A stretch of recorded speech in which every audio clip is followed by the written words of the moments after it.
Assalamualaikum warahmatullahi wabarakatuh. Alhamdulillahi rabbil alamin. Nahmaduhu wa nasta'inuhu wa nastaghfiruh wa na'udzu billahi min syururi anfusina wa min sayyiati a'malina. May yahdihillahu fala mudhillalah wa may yudlil fala hadiyalah. Asyhadu an la ilaha illallah wahdahu la syarikalah wa asyhadu anna Muhammadan abduhu wa rasuluh la nabiyya ba'dah. Allahumma salli ala Muhammad wa ala ali Muhammad kama sallaita ala Ibrahim wa ali Ibrahim innaka Hamidum Majid. Allahumma barik ala Muhammad wa ala ali Muhammad kama barakta ala Ibrahim wa ali Ibrahim innaka Hamidum Majid. Faqala Allah ta'ala a'udzu billahi minasyaitonir rajim. Ya ayyuhalladzina amanu taqullaha wa qulu qawlan sadida yuslih lakum a'malakum wa yaghfir lakum dzunubakum wa may yuti'illaha wa rasulahu faqad faza fawzan 'azima. Amma ba'du. Bapak-bapak, ibu-ibu, hadirin wal hadirat jamaah salat maghrib rahimani wa rahimakumullah. Puji serta syukur senantiasa kita panjatkan kehadirat Allah Subhanahu wa taala atas limpahan segala nikmat dan karunia-Nya jualah, sehingga kita dimudahkan langkah kaki untuk menuju salah satu daripada rumah-rumah Allah untuk melaksanakan salat berjamaah. Semoga ketaatan ini senantiasa menetapi dalam diri kita sampai akhir daripada hayat kita. Kita bisa meraih husnul khotimah. Amin ya rabbal alamin. Salawat dan salam semoga senantiasa tercurah kepada Nabi kita Muhammad sallallahu alaihi wasallam beserta keluarga, para sahabat, tabi'in serta pengikut beliau yang senantiasa istiqomah menjalankan sunnah-sunnah makbulahnya hingga akhir zaman. Bapak Ibu sekalian yang dirahmati Allah, pada saat membaca yang namanya hadis atau juga dalil, maka tidak hanya diselami berdasarkan kepada tekstual daripada hadis tersebut, tetapi juga sebagian daripada hadis. Maka kita juga harus menyelami akan misalnya adalah sabab wurudnya atau juga terkait dengan makna yang terkandung di dalamnya. Oleh karena itulah majlis tarjih ketika mengkaji satu persoalan, maka dihadirkanlah dalil-dalil secara komprehensif. Jadi bagaimana dihadirkan dalil-dalil secara keseluruhan yang berkenaan dengan topik yang ingin dibahas. Kemudian istidlalnya juga adalah istimbat hukumnya. Tidak hanya dikaji berdasarkan teks, tetapi juga perlu menggali akan apa yang terkandung di dalam makna hadis tersebut. Pada kesempatan di malam hari ini kita ingin membahas tentang babus sutratil musalli, yaitu adalah bab tentang sutrah bagi orang yang salat. Nah, bagaimana pemahaman tentang sutrah ini supaya kita tidak gagal paham di dalam memahami makna daripada sutrah yang dimaksudkan oleh Nabi Sallallahu Alaihi Wasallam. Bapak Ibu sekalian yang dirahmati Allah, ketika seseorang melaksanakan ibadah salat, memang dia harus menjaga kondisi dari lingkungannya atau juga sekitarnya. Jangan sampai ada sesuatu yang membuat dirinya di dalam salat itu tidak mendapatkan yang namanya kehusyuan. Jadi kondisinya bagaimana dijaga agar tenang, bukan dalam artian khusyuk itu tidak mendengar sama sekali, bukan. Yang namanya orang ketika melaksanakan ibadah salat, ketika ada kendaraan yang lewat, ya bisa jadi terdengar juga, Pak. Bukan dalam artian khusyuk itu melayang, kemudian sama sekali tidak mendengar, bukan seperti itu. Tetapi bagaimana fokusnya, konsentrasinya di dalam ibadah tersebut adalah betul-betul melaksanakan ibadah tersebut dalam konsentrasi yang penuh. Jadi tumakninah juga bagian daripada rukun sholat. Kalau seandainya tumakninah itu hilang, maka bisa jadi menyebabkan tidak sahnya sholat yang dilakukan oleh seseorang karena rukun, Pak. Nah, bahkan seburuk-buruk pencuri, kata Nabi, adalah pencuri di dalam sholat. Para sahabat bertanya, bagaimana wahai Rasul pencuri di dalam sholat itu? Maka Rasul pun menegaskan atau menjawab bahwasanya mereka yang tidak menyempurnakan ruku dan juga sujudnya. Jadi ketika seseorang melakukan satu gerakan menuju gerakan selanjutnya adalah bagaimana hatta tatma'inna, sampai betul-betul dia tumakninah di dalam gerakan atau juga pelaksanaan dari gerakan tersebut. Nah, Bapak Ibu sekalian yang dirahmati Allah, oleh karena itulah kita harus menjaga kondisi. Jangan sampai ada sesuatu yang bisa merusak konsentrasi kita di dalam sholat. Termasuk juga bagaimana ketika seseorang sholat, maka jangan sampai ada orang lalu lalang di hadapan orang yang sedang sholat. Maka itu Nabi SAW menegaskan perlu adanya yang namanya sutroh. Sutroh itu adalah penanda atau juga batas. Nah, bagaimana makna sutroh yang dimaksudkan? Tidak secara tekstual yang mungkin dipahami oleh sebagian kita. Pertama adalah an Abi Juhaim bin Harith radhiyallahu an qala Rasulullah sallallahu alaihi wasallam, "Law ya'lamul mar'u baina yadayil musalli madza alaihi minal itsam." Kalau sekiranya orang mengetahui lewat di hadapan orang yang sedang salat tentang dosa-dosanya, kalau orang itu tahu tentang dosa ketika melewati orang yang sedang salat, Pak, lakana ayyaqifa arba'ina khairan lahu min ayyamurra baina yadai, maka lebih baik baginya menunggu 40 arba'ina 40. Yang dimaksudkan di sini 40 apa? Ada yang memaknai lebih baik dia menunggu 40 tahun. Ada juga yang memaknai 40 masa atau juga 40 hari.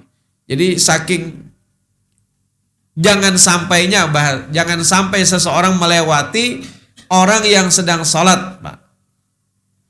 Lebih baik dia menunggu dalam waktu yang lama, bahasanya. Mungkin bahasa kitanya mungkin kiasannya adalah majas metafora, Pak. Wajahmu seperti rembulan, itu kan majas. Nah, jadi lebih baik dia menunggu 40 tahun. Ya, ketika kita melihat ada orang sholat, paling tidak kita jangan sampai bahasanya melewati orang tersebut, padahal orang tersebut melaksanakan ibadah sholat tidak sampai begitu lama, Pak. Paling 5 menit selesai, kan? 5 menit selesai.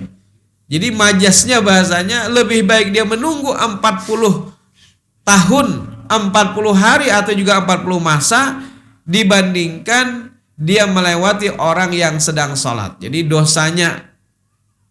dosa dari orang yang melewati seseorang ketika sholat, maka lebih baik dia menunggu supaya dia terhindar daripada dosa tersebut. Nah, Bapak Ibu sekalian yang dirahmati Allah, oleh karena itulah dengan adanya hadis ini, maka seyogianya ketika ada orang yang sholat ada penandanya. Nah, penanda atau juga ada batasan. Maka itu sekarang ada yang namanya sajadah, Pak. Nah, sajadah itu adalah sebagai batasan agar orang tahu, oh, si Din sedang sholat. Maka jangan sampai kita melewati batas dari tempat sujudnya. Kalau lewat daripada itu tidak masalah, Pak. Nih, misalnya batas sajadah. Kita lewat di luar daripada batas itu tidak menjadi masalah, Pak.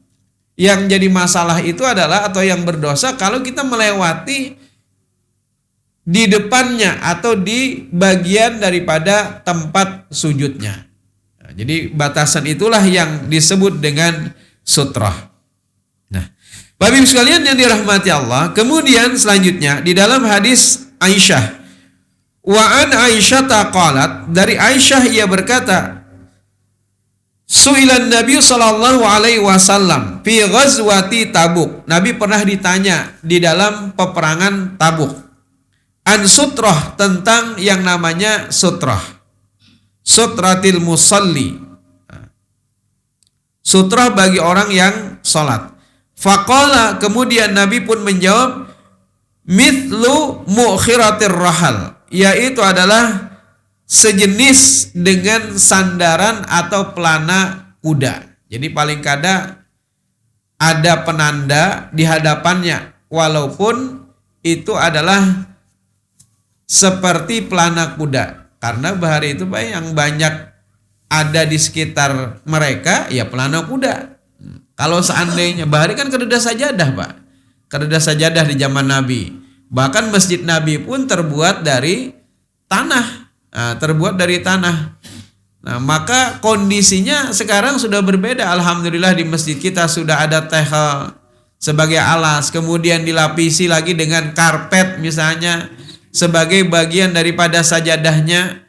Nah, jadi perlu memang yang namanya penanda, sekalipun itu adalah berupa pelana kuda. Karena memang benda itulah yang paling banyak atau juga yang ditemui saat itu. Kalau seandainya benda semacam sajadah ini sudah ada di zaman Nabi, bisa jadi pada saat itu Nabi menyebutkan seperti sajadah yang digunakan untuk sujud. Tapi karena pada saat itu yang ada di sekitar benda-benda yang mereka temui itu adalah pelana kuda, anak panah, maka wajar kalau di dalam hadis Nabi ini ada penyebutan nanti walaupun itu adalah sebagai penandanya anak panah.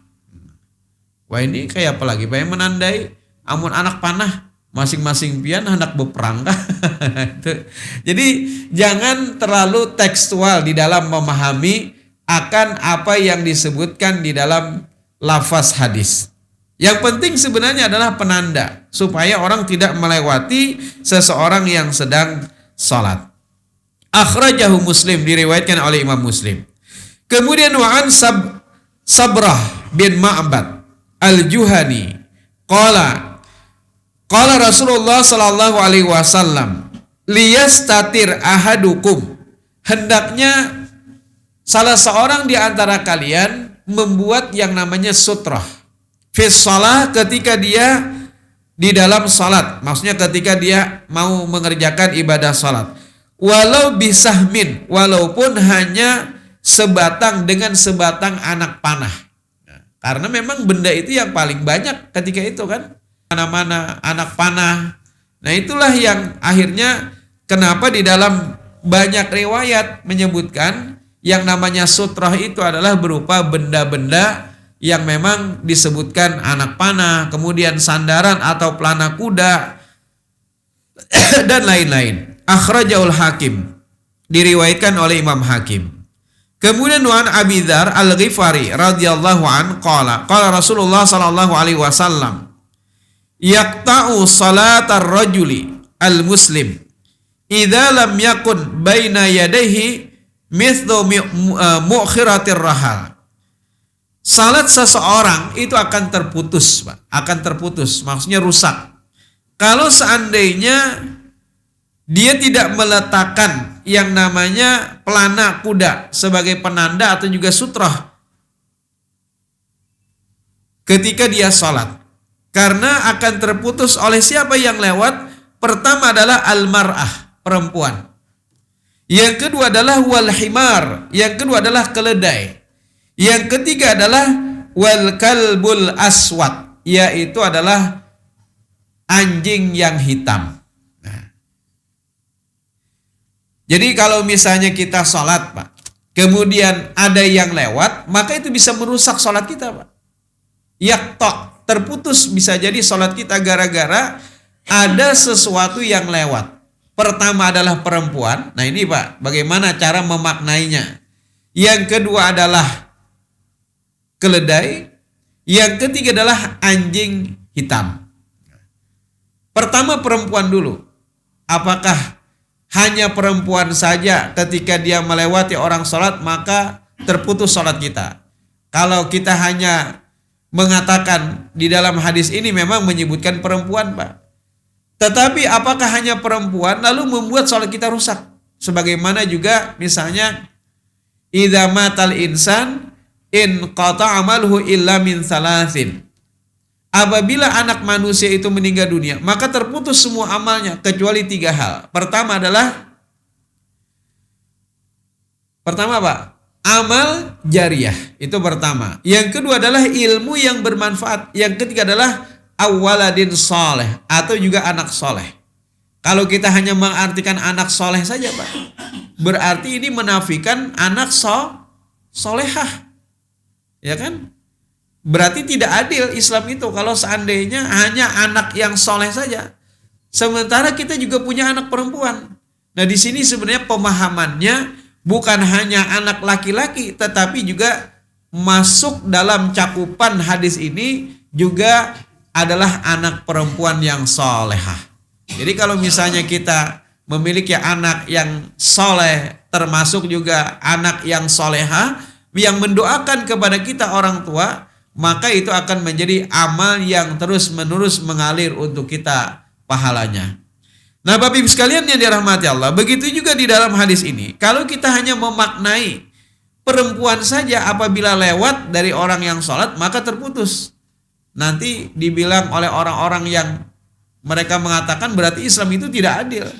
Seolah-olah hanya perempuan saja. Padahal ada hadis yang menyebutkan ketika Nabi sholat, Pak. Nabi sholat malam. Ketika itu Aisyah tidur di hadapan Nabi menjulur. Nah, menjulurkan kakinya ketika itu. Jadi di hadapan Nabi sedang sholat. Pada saat itu Aisyah guring berabah. Dan bahkan kaki Aisyah pada saat itu menjulur ke arah Nabi sujud. Ketika Nabi sujud, apa yang dilakukan Nabi, Pak? Mengitarkan, memindahkan. Namun kita bisa menapak, Pak. Batis bini di hadapan, aku lagi sujud, kenapa batis tak ke sini? Bisa menapak. Ini betapa lemah lembutnya Nabi SAW ketika istri beliau menjulurkan kaki ke hadapan Nabi sujud, maka Nabi pun mengitarkan kakinya. Kemudian ketika Nabi selesai daripada sujud, Nabi kembalikan lagi, Pak, kaki daripada Aisyah. Karena begitu sayangnya Nabi, begitu lemah lembutnya Nabi kepada istri beliau. Nah, Bapak Ibu sekalian yang dirahmati Allah. Jadi, kalau kita hanya memaknai hadis ini perempuan yang lewat, maka itu akan dapat memutuskan sholat. Tapi kenapa ada hadis yang lain yang menyebutkan bahwa ketika Nabi sholat ternyata kaki Aisyah menjulur ke hadapan Nabi yang pada saat itu menjadikan tempat itu sebagai tempat sujud. Seolah-olah terjadi ta'arud. Ta'arud itu pertentangan antara satu dalil dengan dalil lainnya. Nah, bagaimana cara mengkompromikannya? Sebenarnya makna daripada hadis ini bukan hanya perempuan saja, Pak. Tetapi siapapun, bahasanya siapapun yang lewat, kecuali anak kecil, malah. Kalau anak kecil tidak menjadi masalah karena dia tidak tahu, Pak.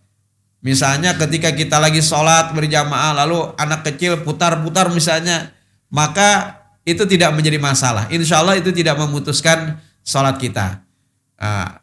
Apalagi kita ingin mendidik anak-anak supaya mereka dekat dengan masjid. Kadang-kadang banyak orang tua yang tidak paham ketika anak-anak begayaan langsung dihardik. Ikam nih, jangan ke masjid lagi. Nah, ini kan akhirnya membuat anak-anak atau generasi kita jauh daripada masjid.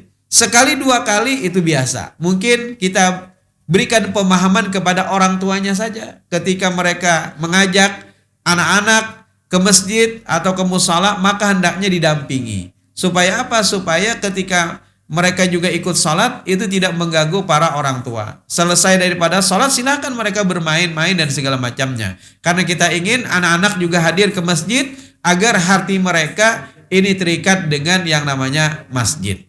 Nah, Bapak Ibu sekalian yang dirahmati Allah, oleh karena itulah pemaknaan mar'ah di sini sebenarnya adalah bukan hanya perempuan, tetapi siapapun sebenarnya yang pada akhirnya itu akan dapat mengganggu fokus kita di dalam mengerjakan ibadah sholat.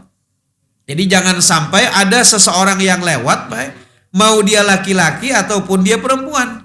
Karena pada saat itu, apabila dia lewat, itu seolah-olah akan memutus kita yang sedang sholat. Ini kalau sholatnya sendirian malah. Tapi kalau sholatnya berjamaah, ada masalah, Pak. Jadi beda antara sholat sendirian dengan sholat berjamaah. Kalau sholat sendirian, memang ini tidak boleh kita lewati ketika ada orang yang sholat. Tapi kalau sholatnya berjamaah, yang di situ ada shaf yang masih kosong, maka kita boleh mengisi sekalipun melewati orang yang sedang sholat. Misalnya, biasanya di sini misalnya sampai shaf ke belakang, misalnya penuh balah. Ternyata di pojok sana masih ada yang kosong, sementara satu-satunya pintu masuk hanya lewat satu arah saja. Nah, satu pintu saja, bagaimana? Sementara masih ada yang kosong.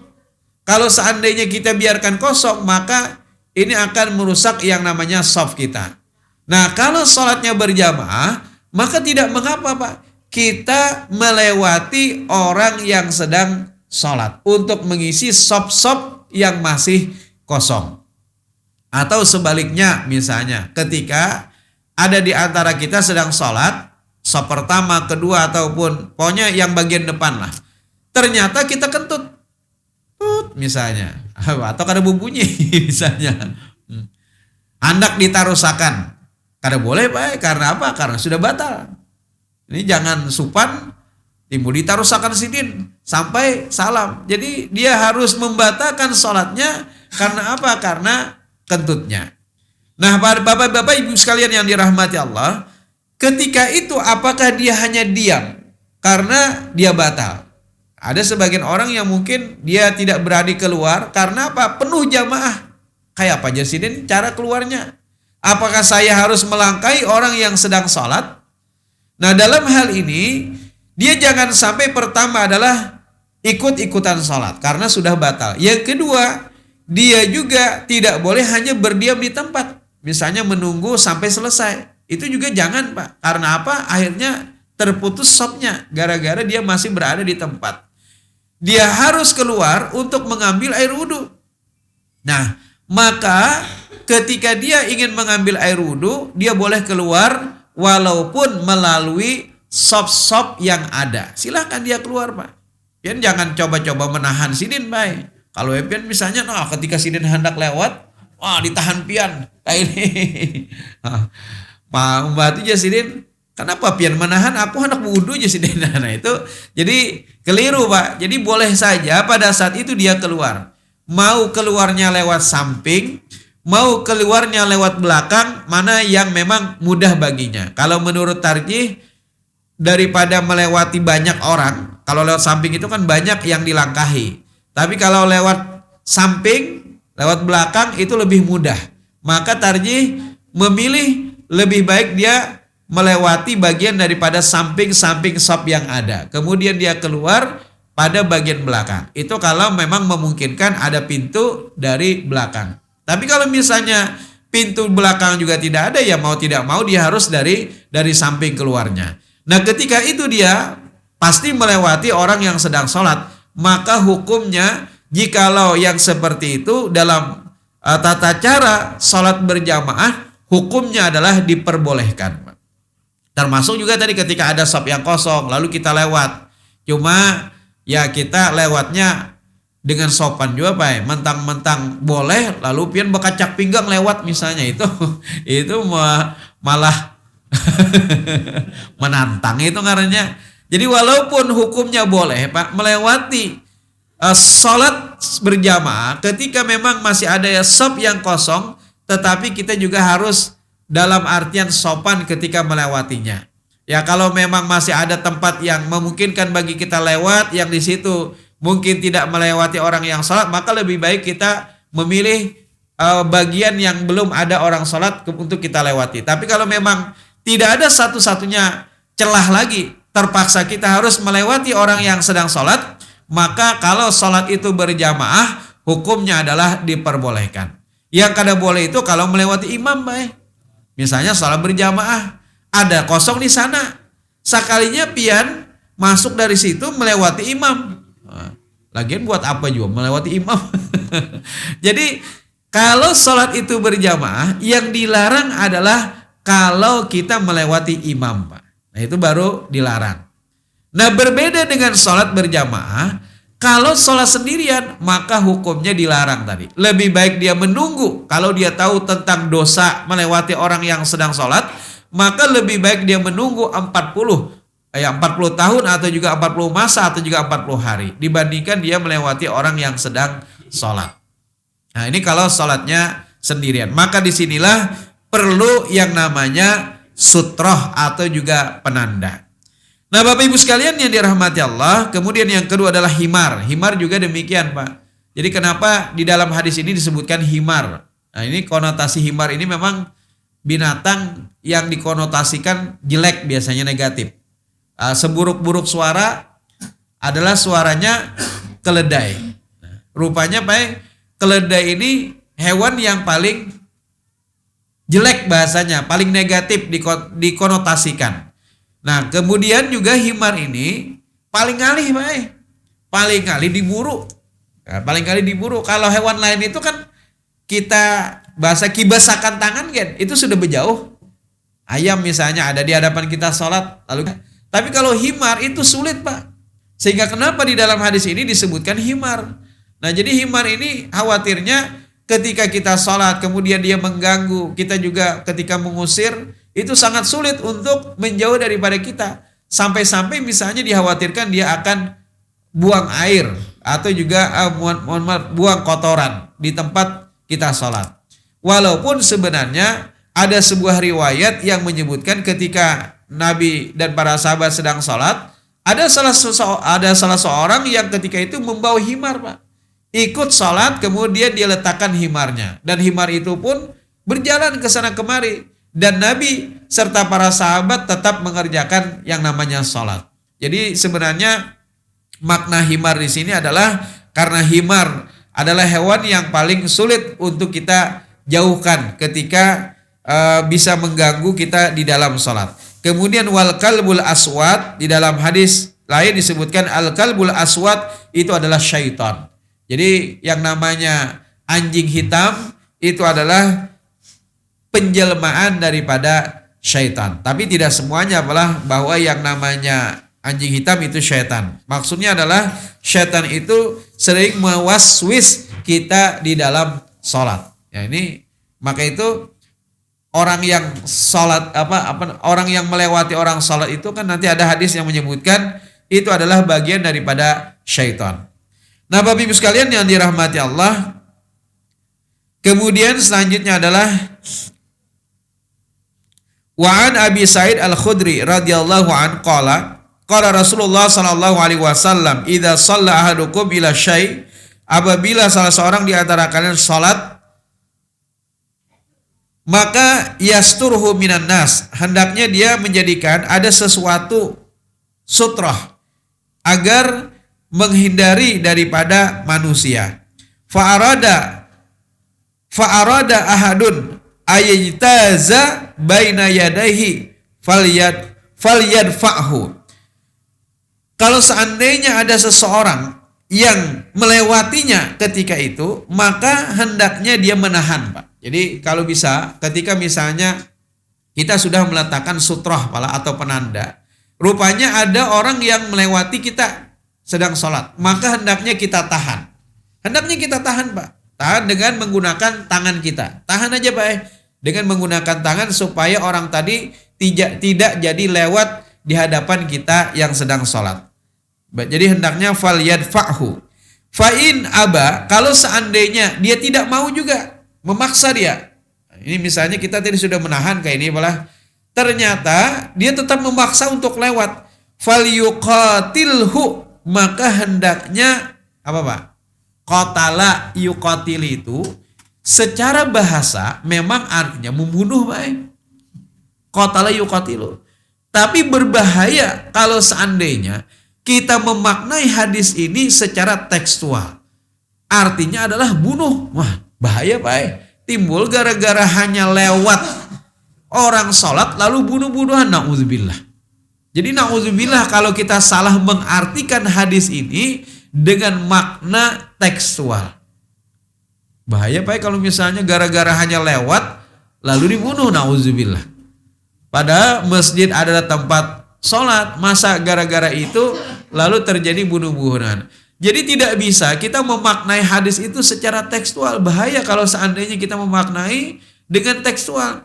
Maksud daripada hadis ini apa? Falyuqatilhu, itu artinya adalah maka hendaknya kalian tahan dengan sekuat tenaga, Pak. Nah, jadi kalian tahan dengan sekuat tenaga, itu makna daripada falyuqatilhu. Jadi bukan diartikan bunuh-bunuhan, bukan, malah tetapi tahanlah dengan sekuat tenaga kalian. Nah, jadi pokoknya dengan sekuat tenaga lah pokoknya kita menahannya agar dia tidak jadi, misalnya sini tetap berkaras lalu kita karasi supaya dia tidak lewat. Fa innama huwa syaiton, karena sesungguhnya dia adalah syaitan. Jadi orang yang lewat itu diibaratkan syaitan karena mengganggu ketika ada orang yang sedang sholat. Nah, cuma jangan pian sambati sidin setan, timbul bekelahian baik. Ikam nih jar misalnya setan kalau misalnya timbul kena bekelahian di masjid. Nah, jadi maksudnya perilakunya, sifatnya itu adalah karena mengganggu orang yang sedang sholat, maka sifatnya itu adalah seperti syaitan. Hadis riwayat muttafaq alaih atau juga Bukhari dan Muslim. Bapak Ibu sekalian yang dirahmati Allah, kemudian wa an Abi Hurairah anna Rasulullah sallallahu alaihi wasallam, dari Abu Hurairah radhiyallahu an, sesungguhnya Rasul sallallahu alaihi wasallam qala, idza shalla ahadukum, apabila salah seorang di antara kalian salat, falyaj'al tilqa'a wajhihi syai'an, maka hendaknya dia menjadikan di hadapannya itu ada sesuatu. Pokoknya ada penanda, bahasanya ada sesuatu atau penanda di hadapannya yang sedang sholat. Fa illam yajid, kalau seandainya dia tidak menemukan, maka falyansib asa, dia tancapkan yang namanya tongkat, Pak. Nah, jadi pemahamannya pokoknya apa benda yang ada, Pak, maka itulah yang dijadikan sebagai penanda. Karena di zaman Nabi pada saat itu ada anak panah, ada pelana kuda, kemudian ada tongkat, maka itulah yang ditancapkan. Nah, kita sekarang kadang-kadang salah paham, lalu meulah-ulah Pak? Kayu. Nah, kayak nisan itu, Pak. Nah, diulah istilah meulah, lalu dianak di masjid-masjid. Kenapa? Oh, itu sebagai penanda aja, sutroh, supaya orang tidak ada yang melewati ketika sholat. Ini kan terlalu tekstual di dalam memahami sutrah. Bahkan membuat-buat sesuatu yang baru lagi kan, dengan membuat istilah penanda tadi. Padahal sebenarnya apa yang ada di sekitar kita, ada tas, Anda tas, ada kopiah, Anda kopiah, ada yang namanya sajadah, maka sajadah ini sebenarnya sudah dianggap menjadi bagian daripada sutroh. Nah, jadi kan usah lagi beristilah maulah-ulah. Nah, kayak nisan tuh dari kayu. Ini banyak Pak, beberapa waktu yang lalu, tapi sekarang sudah mulai berkurang, sudah mulai paham. Baru itu mereka sangat tekstual sekali dengan apa yang disampaikan. Akhirnya maulah beristilah kayu-kayu seperti nisan untuk diletakkan di hadapan orang yang sedang sholat. Nah, jadi sebenarnya karena kita sudah ada yang namanya sajadah, apalagi sajadah kita kan tidak polos juga kan, ada batasan-batasan yang di situ, ada bagian daripada penanda untuk bisa agar tidak dilewati ketika ada orang yang memang sholat di sana. Kemudian ditambah lagi ada sajadah putih kadang-kadang, kalau ini sajadah hijau. Ini juga adalah sebagai penanda supaya kita tidak melewati seseorang yang sedang sholat. Jadi tidak perlu kita susah-susah bikin kayu atau mungkin juga bikin apa yang bisa dijadikan sebagai penanda, karena Islam itu sebenarnya adalah mudah, tidak memberatkan bagi kita umatnya. Bahkan ketika tidak ada sesuatu, yang ada cuma tongkat, maka jadikan, kata Nabi, itu sebagai penanda. Tancapkan tongkat itu sebagai sutrahnya. Lalu kita memahami, berarti harus tongkat juga, kayak apa? Menajak di masjid, Pak. Di zaman Nabi kan yang namanya masjid Nabi itu lantainya adalah tanahnya, menajak amun wadah kita. Amun dipahami tongkat kayak menajaknya biar. Nah ini. Fa illam yakun. Nah, maka itu di dalam lanjutan dari hadis ini, kalau seandainya juga tidak ada, fal yakhud khattan, maka hendaknya garis satu garis, kata Nabi. Jadi karena bahari itu di zaman Nabi itu cuma tanah, jadi dengan garis, nah di garis ya pakai apa namanya, tangan kah atau apa di padang pasir itu, maka itu sudah menjadi bagian daripada penanda. Nah, jadi Islam itu tidak sesulit atau menyulit-nyulitkan kita yang pada akhirnya seolah-olah kita harus membuat penanda atau juga sutroh yang harus kita buat-buat atau harus kita bikin. Sebenarnya apa-apa yang ada di sekitar kita, maka itu sudah bisa dijadikan sebagai penanda, termasuk juga adalah sajadah. Bahkan tadi garis sekalipun itu adalah juga menjadi bagian daripada sutra. Summa la yadurruhu man marra baina yadayhi, dan juga asalkan tidak membahayakan orang yang lewat. Amun tongkat, apalagi pedang misalnya di hadapan, dijadikan sebagai sutroh, timbul membahayakan orang, orang lewat timbul luka. Nah ini, jadi juga jangan membahayakan. Bapak Ibu sekalian yang dirahmati Allah, kemudian selanjutnya adalah anjuran agar kita khusyuk di dalam salat. Maka itu tadi perlu ada kondisi lingkungan atau sekitar kita, jangan sampai ada orang yang lewat. Tapi sebenarnya sutra itu tidak wajib lah. Kalau misalnya setiap sholat harus ada sutra, sutra itu adalah hanya sebagai ihtiyat atau kehati-hatian bagi kita, mungkin langkah preventif kalau ada orang yang lewat. Cuma kalau misalnya kita yakin jarang orang lalu lalang di hadapan kita, misalnya orang lagi kosong, misalnya waktu-waktu kosong, kemudian kita sholat tanpa ada penanda, itu sebenarnya tidak mengapa. Jadi sekali lagi bahwa yang namanya hukum sutra itu bukan hukum yang wajib. Dia hanya ada ketika memang dikhawatirkan akan ada orang yang lewat yang bisa merusak atau mengganggu kita ketika kita sholat, maka perlu yang namanya ada sutra. Bapak Ibu sekalian yang dirahmati Allah, kemudian wa an Abi Hurairah radhiyallahu an qala naha Rasulullah sallallahu alaihi wasallam ayyusalliya rajulu muhtarisan. Nabi sallallahu alaihi wasallam melarang seseorang ketika sholat dengan berkacak pinggang, meletakkan tangan di pinggang. Hadis riwayat muttafaq alaih atau Bukhari dan Muslim. Nah, karena perilaku yang seperti ini dalam riwayat Bukhari disebutkan an Aisyata anna dzalika fi'lal yahudi fi salatihim. Itu adalah perbuatan orang-orang Yahudi ketika mereka mengerjakan ibadah. Nah, jadi berkacak pinggang. Kalau kita kan sudah ada contoh dari Nabi Shallallahu Alaihi Wasallam, ketika kita berdiri maka kita meletakkan tangan kanan di atas tangan kiri, ala sodrih, di dada.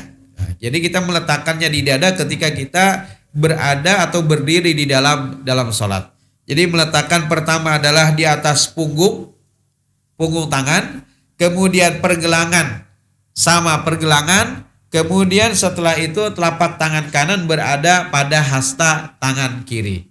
Jadi bisa lurus seperti ini, bisa juga kita pegang dengan menjadikan tangan kiri sebagai bagian lengan, hasta yang kita pegang menggunakan tangan kanan. Ya, jadi bisa kayak ini pian bersedekap, bisa juga lurus seperti ini.